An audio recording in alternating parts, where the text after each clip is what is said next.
Twelfth class में हम लोग जो है 3 डायमेंशनल ज्योमेट्री में लाइन चैप्टर को पढ़ रहे थे। लाइन चैप्टर में दो लाइंस के इंटरसेक्शन पॉइंट से रिलेटेड कुछ टॉपिक्स करने के बाद आज जो हम पढ़ने वाले हैं ये है shortest distance between two skew lines. Shortest distance between two skew lines पढ़ने से पहले आइए सबसे पहले समझते हैं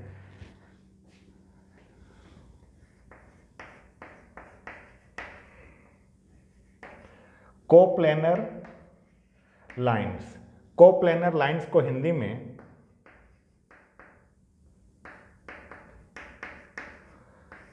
समतलीय रेखाएं कहते हैं। क्या है? मान लीजिए कि आपके पास कोई प्लेन है, एक प्लेन है और एक प्लेन में आप अगर बहुत सारी लाइंस को ड्रॉ करें, एक प्लेन में अगर हम एक से अधिक लाइंस को ड्रॉ करते हैं तब दो कंडीशंस हो सकते हैं। सोचिए, ये बोर्ड जो है, ये बोर्ड हमारा इस समय एक प्लेन का काम कर रहा है। आप जिस कॉपी पर लिख रहे हैं वो कॉपी का पेज भी अपने आप में एक प्लेन है। एक प्लेन पर अगर आपने एक से अधिक लाइनों को ड्रॉ किया तब दो कंडीशंस हो सकते हैं, दो परिस्थितियां हो सकती हैं। पहला, या तो वो दोनों के दोनों लाइंस जो हैं एक दूसरे के पैरेलल हो जाएं। अगर आपने अपने कॉपी के पेज पर कोई भी एक पेज पर अगर आपने दो लाइंस खींची तो हो सकता है कि वो दोनों के दोनों लाइंस एक दूसरे के समानांतर हों, पैरेलल हों, या हो सकता है वो दोनों एक दूसरे को इंटरसेक्ट कर जाएं, प्रतिच्छेद कर जाएं।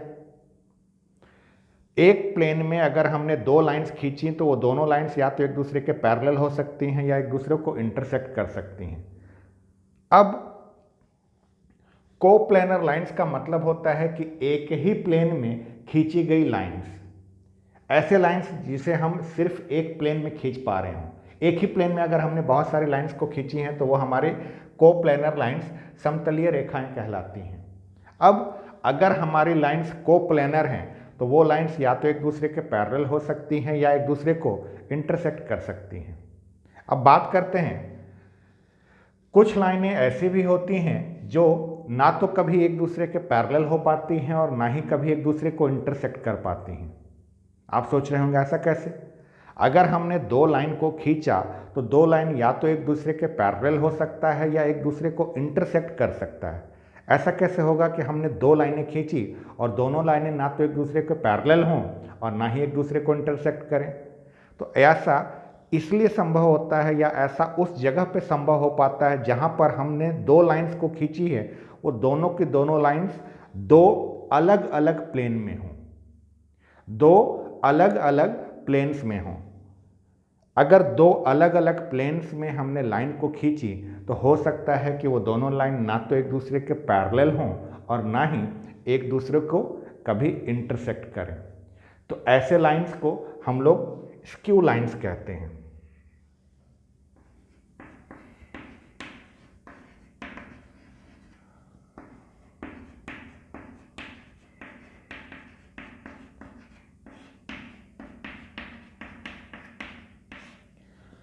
स्क्यू लाइंस असमतलीय रेखाएं।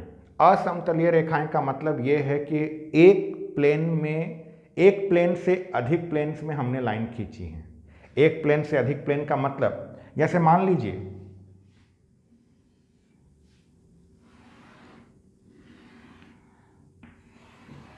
ये जो है हमारा एक प्लेन है। ये जो प्लेन है, इस प्लेन में हमने ऐसे कोई एक लाइन खींच दी।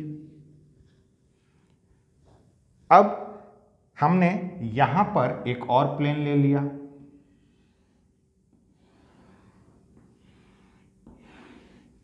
यह हमारा एक दूसरा प्लेन है और इस प्लेन में हमने एक लाइन ऐसे खींच दी।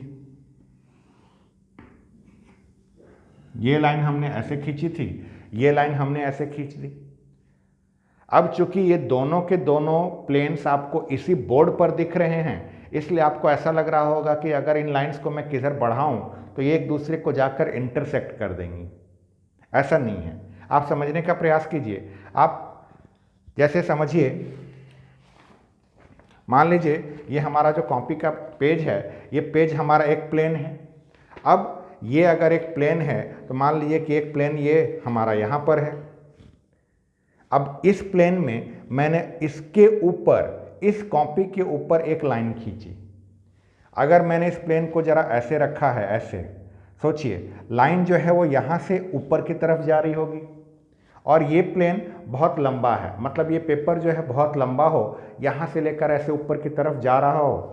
यहाँ से लेकर अगर ये ऐसे ऊपर की तरफ जा रहा होगा तो जो इसके ऊपर लाइन खींची गई होगी वो लाइन यहाँ से ऐसे ऊपर की तरफ गई होगी। और एक दूसरे पेपर के बारे में सोचिए, दूसरा पेपर जो है ऐसे रखा हुआ है, दूसरा पेपर ऐसे रखा हुआ है। अब दूसरा पेपर अगर ऐसे रखा हुआ है और इसके ऊपर एक लाइन खींची जाए तो ये लाइन इधर से उधर की तरफ जा रही होगी। पहली बार में पेपर हमने ऐसे रखा था, पेपर अगर हमने ऐसे रखा है तो ये हमारे लिए एक प्लेन है। अब इसके ऊपर एक लाइन खींची गई। दूसरी बार में पेपर हमने ऐसा रखा, अगर पेपर ऐसा रखा गया तो इसके ऊपर लाइन ऐसी खींची गई। ये दोनों की दोनों लाइंस जो हैं एक दूसरे के पैरेलल नहीं हैं। एक दूसरे के पैरेलल इसलिए नहीं है क्योंकि क्रिस क्रॉस में है। एक इधर से उधर जा रहा है, दूसरा इधर से इधर जा रहा है, तो ये एक दूसरे के पैरेलल नहीं हो सकते, समानांतर नहीं हो सकते, और दोनों एक दूसरे को कभी इंटरसेक्ट भी नहीं करेंगे।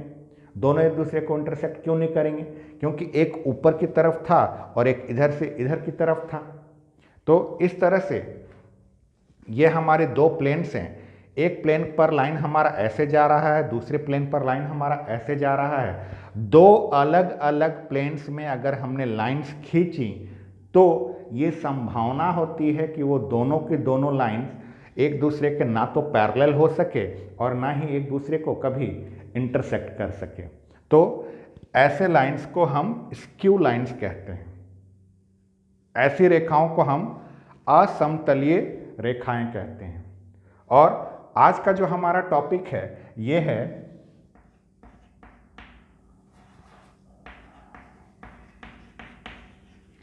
शॉर्टेस्ट डिस्टेंस बिटवीन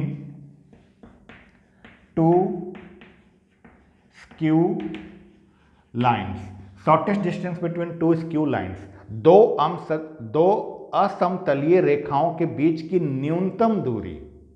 न्यूनतम दूरी, इस न्यूनतम दूरी को समझने के लिए आइए फिर से अपने इस डायग्राम को देखते हैं।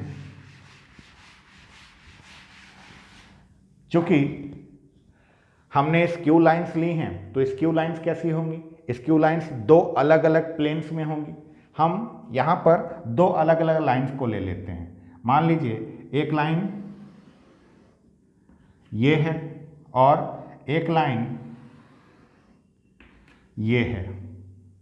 आपको ऐसा आभास हो रहा होगा कि इन दोनों लाइंस को अगर हम इधर बढ़ाएं तो ये एक दूसरे को इंटरसेक्ट करेंगे। ऐसा नहीं है, ये अलग प्लेन में है, ये अलग प्लेन में है, चाहे इसको किधर भी बढ़ाइए ये एक दूसरे को इंटरसेक्ट नहीं करेंगे। अब हम इन दोनों लाइंस के बीच में शॉर्टेस्ट डिस्टेंस निकालना चाहते हैं, न्यूनतम दूरी निकालना चाहते हैं। तब इन दोनों लाइंस के बीच का जो शॉर्टेस्ट डिस्टेंस होगा, जो न्यूनतम दूरी होगी, वो दूरी होगी जो इन दोनों पर परपेंडिकुलर हो। जब भी हम दो लाइंस के बीच का डिस्टेंस निकालते हैं तो वो डिस्टेंस, शॉर्टेस्ट डिस्टेंस, परपेंडिकुलर वाला डिस्टेंस होता है। यानी अगर इन दोनों लाइंस के बीच का हमको न्यूनतम दूरी निकालना है तो हमको एक ऐसा लाइन खींचना होगा जो लाइन इन दोनों पर परपेंडिकुलर हो, और उस लाइन का अगर हमने लेंथ मेजर कर लिया, उसकी अगर हमने लंबाई नाप ली, तो वही लंबाई इन दोनों लाइंस के बीच का मिनिमम डिस्टेंस, शॉर्टेस्ट डिस्टेंस, न्यूनतम दूरी होगा। इसके लिए हमें इन दोनों पर एक लाइन परपेंडिकुलर ड्रॉ करना होगा। मान लीजिए इन दोनों पर हमने एक लाइन परपेंडिकुलर इस तरह से ड्रॉ कर दिया। ये इस पर भी परपेंडिकुलर है और ये इस पर भी परपेंडिकुलर है। नाम हम इसका दे देते हैं। इस वाले पॉइंट का नाम हमने P दे दिया, इस वाले पॉइंट का नाम हमने Q दे दिया।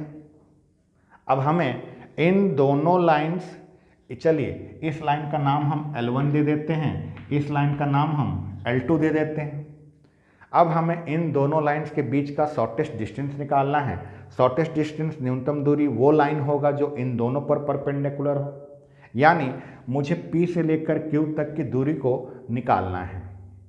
चूँकि हम 3D चैप्टर पढ़ रहे हैं तो 3D में हम लोगों ने लाइन का वेक्टर फॉर्म भी देखा है और लाइन का कार्टेशियन फॉर्म भी देखा है। लाइन का वेक्टर फॉर्म भी देखा है और लाइन के कार्टेशियन फॉर्म को भी हमने देखा है। तो हम जो ये शॉर्टेस्ट डिस्टेंस निकाल रहे हैं, इसमें हम वेक्टर फॉर्म से अपने इस क्वेश्चन मतलब वेक्टर फॉर्म से हम इस शॉर्टेस्ट डिस्टेंस को निकालते हैं।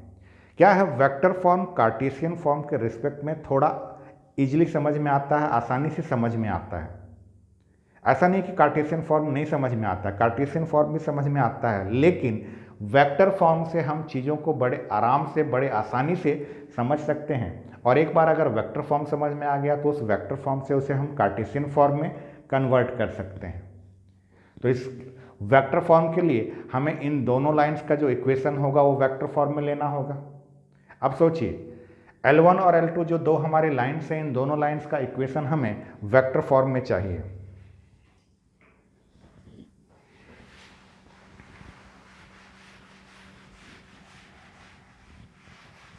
हमें लाइन L1 और लाइन L2 दोनों का इक्वेशन वेक्टर फॉर्म में चाहिए। इसके लिए लाइन 1 का जो इक्वेशन है वेक्टर फॉर्म में, R vector is equal to A1 vector plus lambda B1 vector है, और L2 लाइन का जो इक्वेशन है वो है R vector is equal to A2 vector plus mu B2 vector. 3 dimensional geometry में वेक्टर फॉर्म जो होता है लाइन का वो ऐसे ही होता है। लाइन के इस वेक्टर फॉर्म से हम क्या समझ सकते हैं? लाइन के इस वेक्टर फॉर्म से हम ये समझ सकते हैं कि ये L1 वाली लाइन जो है ये पॉइंट A1 से पास हो रही है, यानी ये रेखा एक ऐसे बिंदु से गुजर रही है जिसका स्थिति सदिश A1 वेक्टर है। A1 वेक्टर एक पॉइंट का पोजीशन वेक्टर है और ये A1 वेक्टर कहाँ पर है? ये हमारा लाइन 1 पर है। तो चलिए ये लाइन 1 पर हम एक पॉइंट ले लेते हैं। इस पॉइंट का नाम हम कैपिटल A दे देते हैं, जिस पॉइंट का पोजीशन वेक्टर A वेक्टर है। और इससे और क्या जानकारी मिल रही है? इससे ये जानकारी मिल रही है कि ये लाइन L1 जो है ये B1 वेक्टर के पैरेलल है। ये लाइन L1 जो है B1 वेक्टर के पैरेलल है। अब सोचिए, B1 वेक्टर के पैरेलल है, तो अगर मैं यहां पर कोई B1 वेक्टर बनाऊं,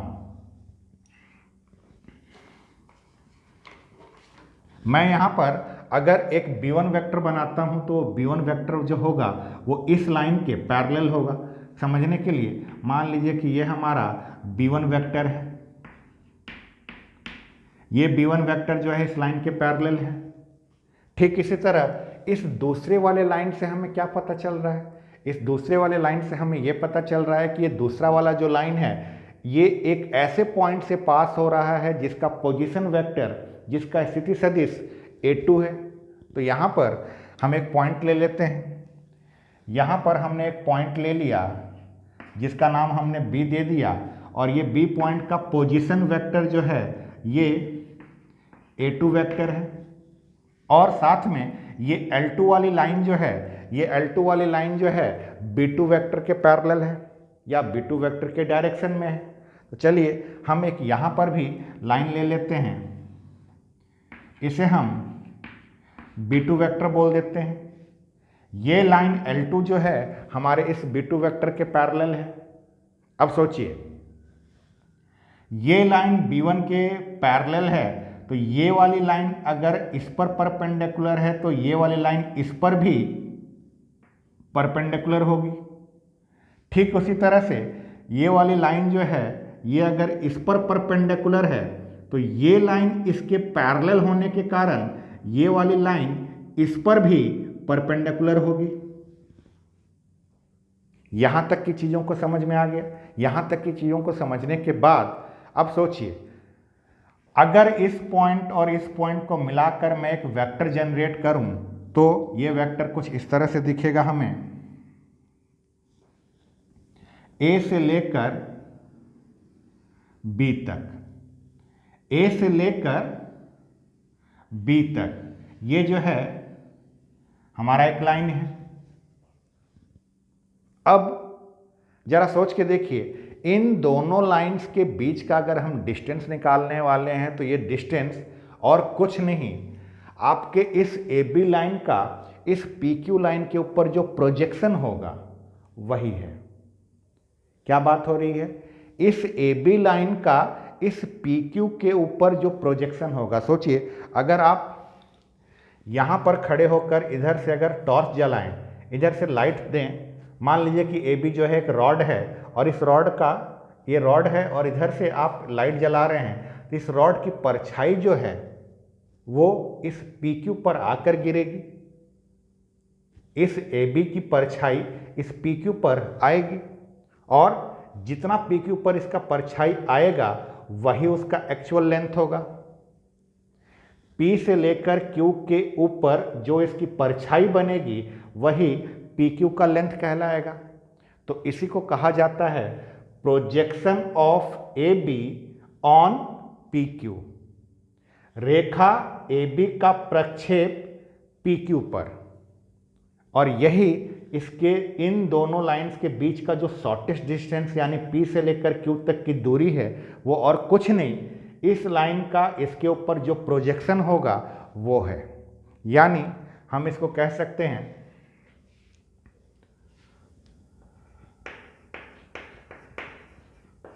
shortest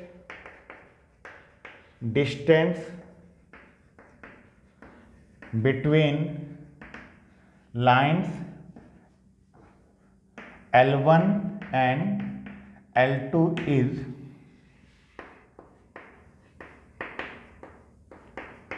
projection of AB vector on PQ vector. Line L1 और L2 के बीच का जो न्यूनतम दूरी है वो न्यूनतम दूरी और कुछ नहीं, सदिश AB का सदिश PQ पर जो प्रक्षेप आएगा वो है।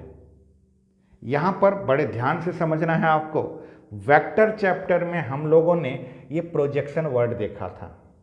वेक्टर चैप्टर में हम लोगों ने ये प्रोजेक्शन वर्ड देखा है। इसमें हमने क्या देखा था, मान लीजिए हमने वहां पर दो वेक्टर लिए थे, वेक्टर ए और वेक्टर बी।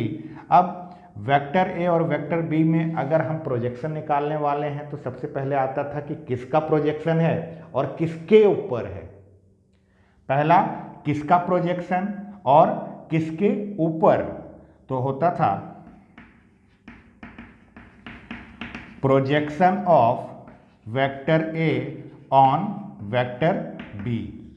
अगर projection of vector A on vector B निकालना है तो इसका फॉर्मूला होगा A vector dot B vector upon mod B vector. किसका प्रोजेक्शन डॉट किसके ऊपर प्रोजेक्शन अपॉन जिसके ऊपर प्रोजेक्शन है उसका मॉड। अगर समझिए, फिर से समझिए, यहां पर अगर मैं लिखूं projection of B vector on A vector, यानी सदिश बी का सदिश ए पर प्रक्षेप, तब इसका फॉर्मूला होगा B vector dot A vector upon mod में ए वेक्टर। किसका प्रोजेक्शन है, बी वेक्टर का, किसके ऊपर है, ए वेक्टर के ऊपर। तो किसका प्रोजेक्शन, किसके ऊपर प्रोजेक्शन और जिसके ऊपर प्रोजेक्शन, उसी का डिनोमिनेटर में मॉड। यही है प्रोजेक्शन का फॉर्मूला जिसे हमने वेक्टर चैप्टर में पढ़ा था। तो यहाँ पर अब इसी फॉर्मूले की सहायता से हम इस शॉर्टेस्ट डिस्टेंस को कैलकुलेट करेंगे। तो इस शॉर्टेस्ट डिस्टेंस को कैलकुलेट करने के लिए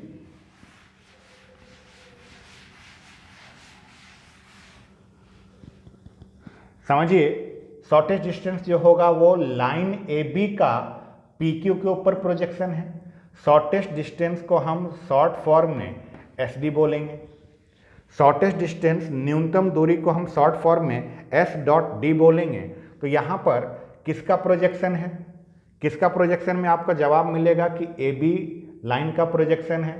तो यहाँ पर ए बी वेक्टर डॉट किसके ऊपर प्रोजेक्शन है, तो प्रोजेक्शन जो है वो पी क्यू के ऊपर है। तो यहाँ पर P Q vector upon mod में पी क्यू वेक्टर, यही है शॉर्टेस्ट डिस्टेंस का फॉर्मूला, न्यूनतम दूरी का यही सूत्र है। हाँ, अब यहाँ पर इस सूत्र में ये ए बी वेक्टर और ये पी क्यू वेक्टर जो है ये हमें निकालना है। पहले समझते हैं कि ये ए बी वेक्टर कैसे निकलेगा। ए बी वेक्टर के बारे में सोचिए, ए जो है पॉइंट ए का पोजीशन वेक्टर है और ये ए को यहाँ पर A1 कर देते हैं। A1 वेक्टर का इसका पोजीशन वेक्टर था और पॉइंट बी का पोजीशन वेक्टर A2 वेक्टर है। तो आप सोचिए जिस दिन आपने ए बी वेक्टर निकाला तो ए बी वेक्टर अपने आप में क्या होगा, position vector of B minus position vector of A, position vector of B minus position vector of A, यानी यहां से हमारे पास आएगा A B vector is equal to position vector of B point जो है ये हमारा A2 वेक्टर है minus position vector of A जो है A1 वेक्टर है। तो हमने ए बी वेक्टर तो निकाल लिया। अब बात करते हैं पी क्यू वेक्टर की। ये पी क्यू वेक्टर सोचिए, ये पी क्यू वेक्टर जो है इस B1 वेक्टर पर भी परपेंडिकुलर है और B2 वेक्टर पर भी परपेंडिकुलर है। ये P1 वाली रेखा जो है PQ वाली, ये PQ वाली रेखा जो है ये B1 पर भी परपेंडिकुलर है और B2 पर भी परपेंडिकुलर है। फिर आप सोचिए जरा, ये B1 और B2 क्या है, B1 और B2 अपने आप में दो वेक्टर्स हैं। अब वेक्टर चैप्टर पढ़ने का फ़ायदा ये होता है कि जब चीज़ों को हम अच्छे से पढ़ चुके रहते हैं तब उसको जब किसी प्रैक्टिकल जगह पर हम अप्लाई करते हैं तो चीज़ें हमें बड़ी आराम से समझ में आती हैं। क्या बात हो रही है, हमें ये पी क्यू वेक्टर निकालना है, पी क्यू वेक्टर के फॉर्म में हमें चाहिए और ये पी क्यू जो है इस B1 पर भी परपेंडिकुलर है और इस B2 पर भी परपेंडिकुलर है। तो वेक्टर चैप्टर में हमने क्रॉस प्रोडक्ट पढ़ा है। क्रॉस प्रोडक्ट में क्या होता है, क्रॉस प्रोडक्ट में जो आंसर आता है वो अपने आप में एक वेक्टर क्वांटिटी होता है। कैसा वेक्टर क्वांटिटी, ऐसा वेक्टर क्वांटिटी जो उन दोनों वेक्टर्स पर परपेंडिकुलर होगा जिसका क्रॉस हम निकाल रहे हैं। कैसे समझ रहे थे वेक्टर में हमने, मान लीजिए कि एक वेक्टर ऐसा है, ये है हमारा ए वेक्टर और एक वेक्टर ऐसा है, ये है हमारा बी वेक्टर। तो अगर हमने इन दोनों का क्रॉस किया तो इन दोनों के क्रॉस से हमें ये वेक्टर मिला। ये वेक्टर जो है इन दोनों पर परपेंडिकुलर होता है। क्रॉस प्रोडक्ट में हमने यही पढ़ा। तो यहाँ पर आइए, हमें ये पी क्यू वेक्टर चाहिए और इस पी क्यू वेक्टर के बारे में ये पता है कि ये पी क्यू वेक्टर जो है B1 वेक्टर पर भी परपेंडिकुलर है और B2 वेक्टर पर भी परपेंडिकुलर है। तब B1 वेक्टर और B2 वेक्टर दोनों पर परपेंडिकुलर वेक्टर कैसे निकालें, तो दोनों पर परपेंडिकुलर वेक्टर निकालने का सिर्फ और सिर्फ एक ही तरीका है कि हम B1 vector cross B2 vector निकाल लें। अगर हमने B1 क्रॉस B2 निकाला तो B1 क्रॉस B2 चूंकि क्रॉस प्रोडक्ट है तो क्रॉस प्रोडक्ट में जो आंसर आएगा वो हमेशा एक वेक्टर के फॉर्म में रहेगा और वो वेक्टर होगा जो इन दोनों पर परपेंडिकुलर हो। तो ये हमारा PQ वेक्टर है। अब इस PQ वेक्टर का मॉड है, तो यहाँ पर फॉर्मूला जो होता है दरअसल कुछ ऐसा फॉर्मूला हम लिख सकते हैं, शॉर्टेस्ट डिस्टेंस जो होगा ए बी वेक्टर क्या था हमारा, A2 माइनस A1 डॉट, यहाँ डॉट है, PQ वेक्टर है हमारा B1 vector cross B2 vector upon PQ vector का मॉड है तो mod of B1 cross B2, ये हो गया हमारे दो स्क्यू लाइंस, दो असमतलीय रेखाओं के बीच का न्यूनतम दूरी का ये फॉर्मूला हो गया। अब डायरेक्टली इस फॉर्मूले को लाइन से मैच करके देखते हैं। क्योंकि दोनों के दोनों लाइंस का इक्वेशन हमने वेक्टर फॉर्म में लिया है, तो यहां पर पहला वाला लाइन जो है ये किस पॉइंट से पास कर रहा है, A1 से। दूसरा वाला लाइन किस पॉइंट से पास कर रहा है, A2 से। तो जिस पॉइंट से ये पास कर रहे हैं उसका डिफरेंस है ये। डॉट में ये पहली वाली रेखा जो है ये B1 के पैरेलल है और ये दूसरी वाली लाइन जो है ये B2 के पैरेलल है। तो हमारी दोनों लाइंस जिसके पैरेलल होंगी उसका क्रॉस प्रोडक्ट है और इसी क्रॉस प्रोडक्ट का ये मॉड है। हो गया हमारा शॉर्टेस्ट डिस्टेंस। दो स्क्यू लाइंस के बीच का शॉर्टेस्ट डिस्टेंस। अब जरा सोचिए, ये तो है वेक्टर फॉर्म। अगर हमारे क्वेश्चन में लाइंस हमें कार्टेशियन फॉर्म में दी गई हो तब, अगर हमें लाइंस कार्टेशियन फॉर्म में दी जाएं तो हम क्या करेंगे, उस कार्टेशियन फॉर्म से हम उसे वेक्टर फॉर्म में कन्वर्ट कर देंगे। किसी भी कार्टेशियन फॉर्म के लाइन को आप वेक्टर फॉर्म में बड़े आराम से चेंज कर सकते हैं। कैसे चेंज किया जाता है, मान लीजिए लाइन जो है आपका, लाइन का इक्वेशन कार्टेशियन फॉर्म में x minus x1 upon a1 is equal to y minus y1 upon b1 is equal to z minus z1 upon c1 है। ये लाइन का कार्टेशियन फॉर्म है। इसको वेक्टर फॉर्म में कैसे लिखा जाएगा, आप सोचिए, ये लाइन किस पॉइंट से पास हो रहा है। ये लाइन हमारा पास हो रहा है x1, y1 और z1 पॉइंट से, और इस लाइन के डायरेक्शन रेशियो, दिक् अनुपात क्या है, इसके डायरेक्शन रेशियो हैं a1, b1, c1। a1, b1 और c1 जो है इसके डायरेक्शन रेशियो हैं। अच्छा सोचिए, डायरेक्शन रेशियो का काम क्या होता है, डायरेक्शन रेशियो का काम दिशा बताने का होता है, डायरेक्शन बताने का होता है। तो वेक्टर में ये B2 वाला जो पार्ट है ये तो हमारे डायरेक्शन बताने के ही काम आता है। तो यहाँ से जब हम इसको वेक्टर फॉर्म में चेंज करेंगे तब r vector is equal to x1 i cap plus y1 j cap plus z1 k cap plus lambda a1 i cap plus b1 j cap plus c1 k cap बनेगा। जिस line को आपने यहां Cartesian form में देखा है ये उसी लाइन का वेक्टर फॉर्म है, और लाइन जब आपका वेक्टर फॉर्म में चेंज हो गया तो सोचिए a1 वेक्टर जो है ये हमारा है और b1 वेक्टर जो है वो ये है हमारा। और आपको अगर a1 और b1 पता चल गया तो जो दूसरा वाला कार्टेशियन फॉर्म होगा उससे आपको a2 और b2 पता चल जाएगा। a1, b1, a2, b2 इसकी वैल्यू अगर आपको पता है, इन वैल्यूज़ को आप यहाँ पर पुट कर दीजिए, सॉल्व करिए। सॉल्व करने से आपके सामने जो आएगा वो और कुछ नहीं, उन दोनों स्क्यू लाइंस के बीच का शॉर्टेस्ट डिस्टेंस होगा।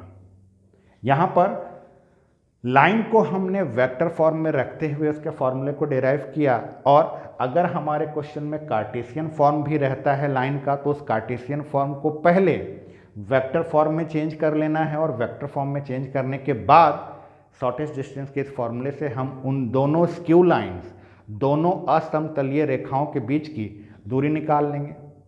अब यहाँ पर एक इंटरेस्टिंग बात और आती है।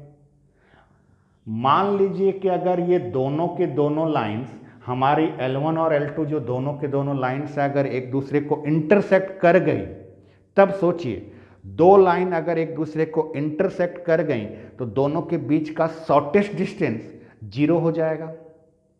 दो रेखाएं अगर बीच एक दूसरे को इंटरसेक्ट कर गई तो दोनों के बीच का जो शॉर्टेस्ट डिस्टेंस होगा वो 0 हो जाएगा। तो यहाँ पर क्वेश्चन पढ़ते समय आप इस बात का भी ध्यान रखेंगे, कई बार क्वेश्चन पूछने वाला हमसे ये भी पूछ देता है कि दो लाइंस का इक्वेशन दे देगा और पूछेगा कि बताइए कि ये दोनों एक दूसरे को इंटरसेक्ट कर रही हैं कि नहीं, दोनों एक दूसरे को प्रतिच्छेद कर रही हैं कि नहीं। तो आप शॉर्टेस्ट डिस्टेंस निकालिए। शॉर्टेस्ट डिस्टेंस की वैल्यू अगर जीरो आ गई, तो इसका मतलब कि दोनों लाइंस एक दूसरे को इंटरसेक्ट कर रही हैं। और वैल्यू अगर जीरो नहीं आई, इसका मतलब कि एक दूसरे को इंटरसेक्ट नहीं कर रही हैं। और एक दूसरे को अगर इंटरसेक्ट नहीं कर रही हैं तो उस केस में उसका शॉर्टेस्ट डिस्टेंस कुछ ना कुछ निकलेगा।